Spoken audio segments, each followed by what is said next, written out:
There are three sections, A, B, A, minuet, trio, minuet. And you could then have, within each section, you could then have another form. So it could be a form within a form. So you could get the minuet, for example, in a binary form or a ternary form, the same as the trio, a binary or ternary form. And then again, the minuet would be binary or ternary form. Normally, the trio is in a new key. It's in a contrasting key. Then sonata form, you've got your exposition, your development, and your recapitulation.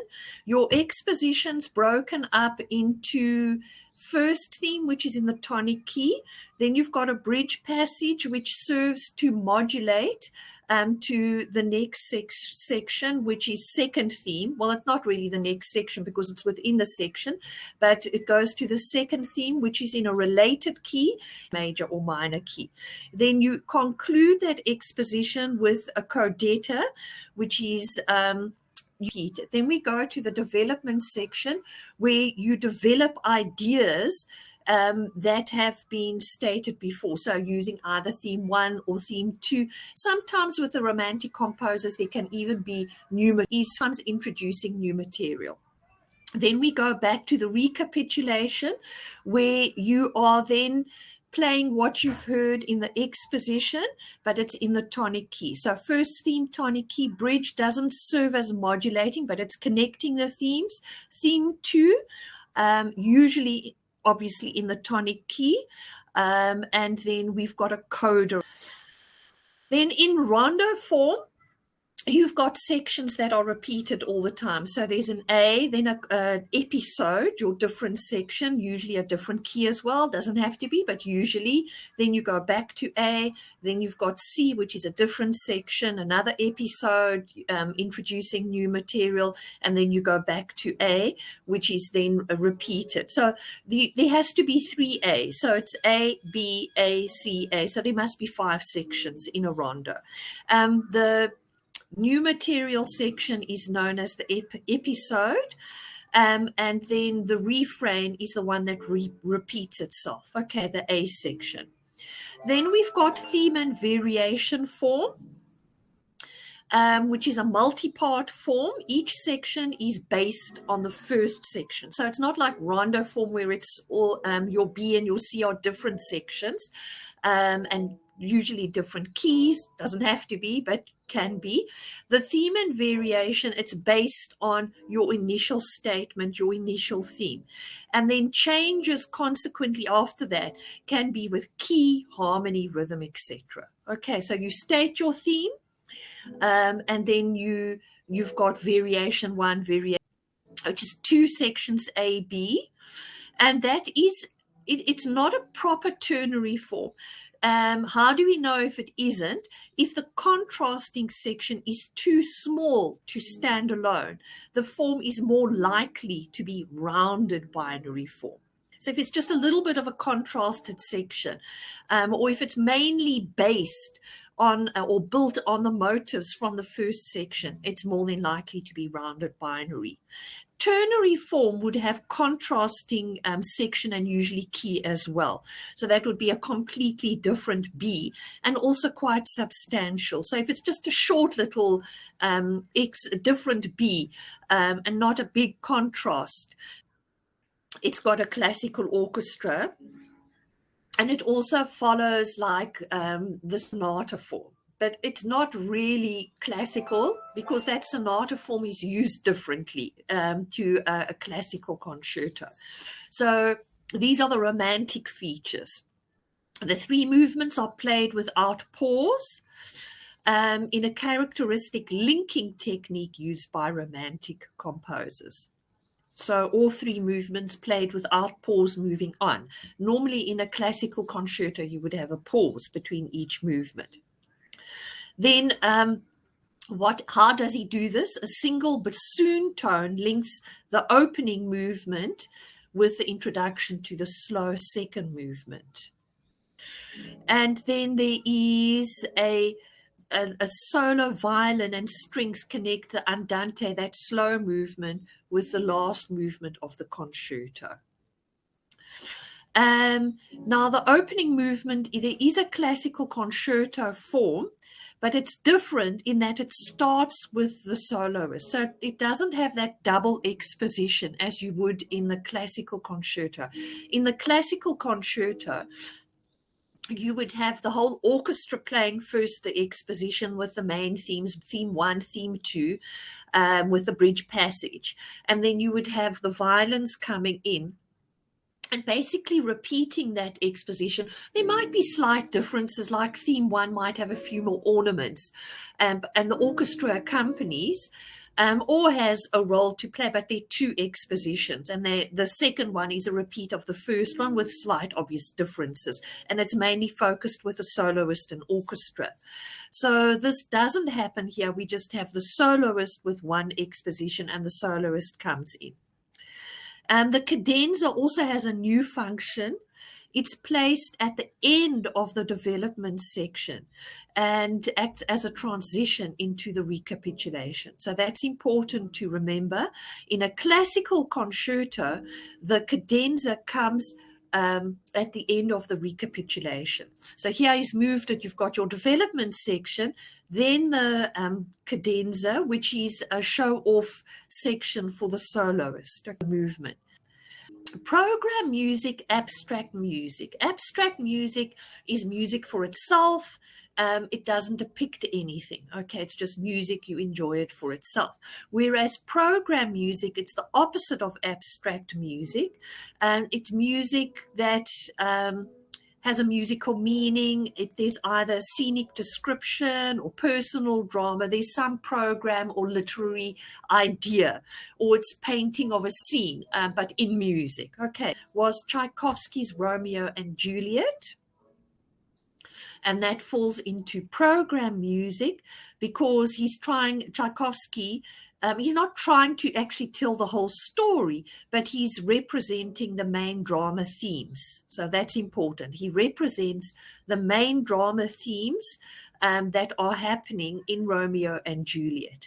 And he's actually called it an overture fantasy, which is to show how he's freely used the form, but it's actually a concert overture. Okay, but he's used, and that concert overture is in sonata form, but he's used it more freely here.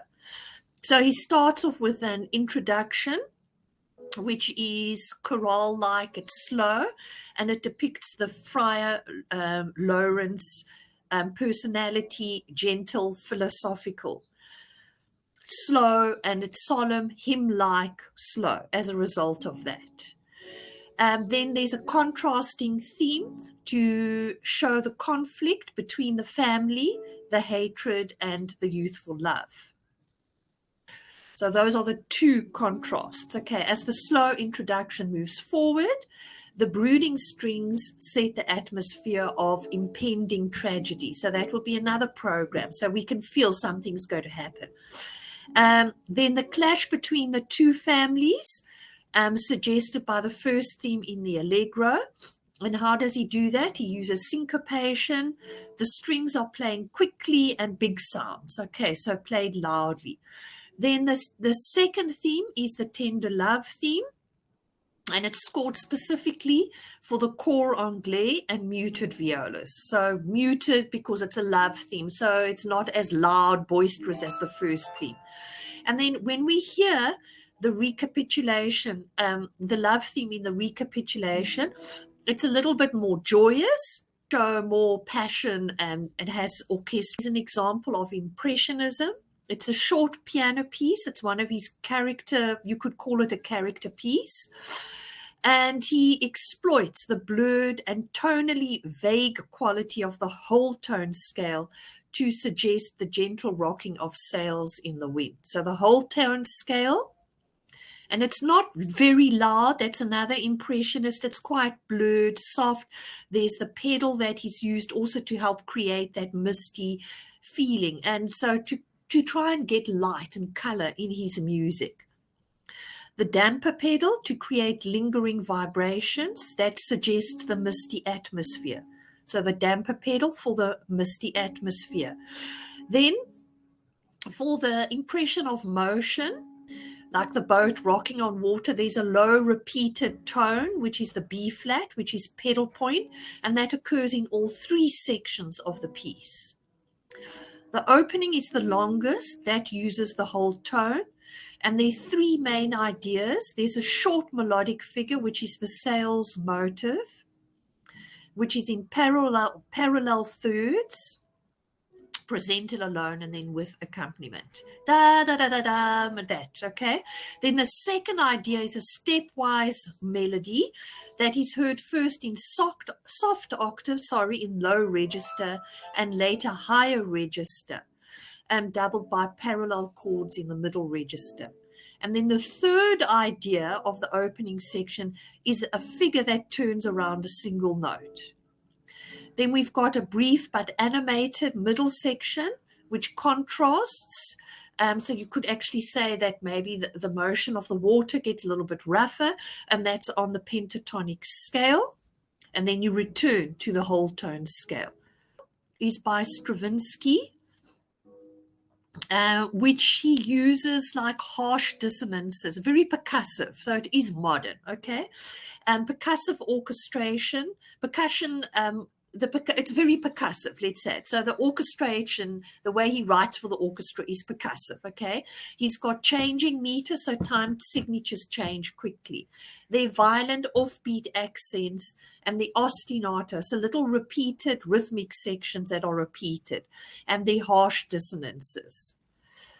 There are two large sections, and each one begins with a slow introduction and ends with a frenzied climactic dance. Written for a large orchestra, so for example, the 8 horns, 4 tubas, and a very large percussion section made up of 5 timpani, bass drum, tambourine, tam-tam, triangle, not like a romantic orchestra, okay, antique cymbals and guiro. Melodies folk-like, and they have narrow ranges, also modern characteristics, and they are fragmented and repeated with slight changes in rhythm or pitch. Individual chords repeated, and it's for impact. He repeats it when there's impact. Melodic and harmonic repetition give the music a ritualistic, hypnotic quality, because he's trying to imitate how people behaved and acted in early mankind. Okay, so hypnosis, the sacred. We've said about irregular accents, especially on weak beats, where there should be weak beats, it's accented. Thick, complex orchestral textures, because there's a large orchestra. We've said about flexible meters, 5/4, 7/4, syncopation, and then also unusual use of instruments. Remember Gershwin, he liked to use jazz and sort of classical elements, and he wanted to prove a point when he wrote this piece that you could combine the jazz elements. But it's not true jazz, but he uses jazz-like rhythms and melodies. So the orchestration, the way it's written for the orchestra, suggests the distinctive sounds of jazz. And how does he do that? By the clarinet glissando right at the beginning, and the brass instruments play wah-wah, muted. Okay, so that kind of characteristic. And then also he uses blues-like opening themes and blues scales elsewhere. And that blues-like opening theme grows out of the clarinet slide, marked by syncopation. That's another jazz characteristic. And then after this opening, there's a jazz-like theme. It starts in the low register, begins the lively second section marked con moto, which means with movement, with motion.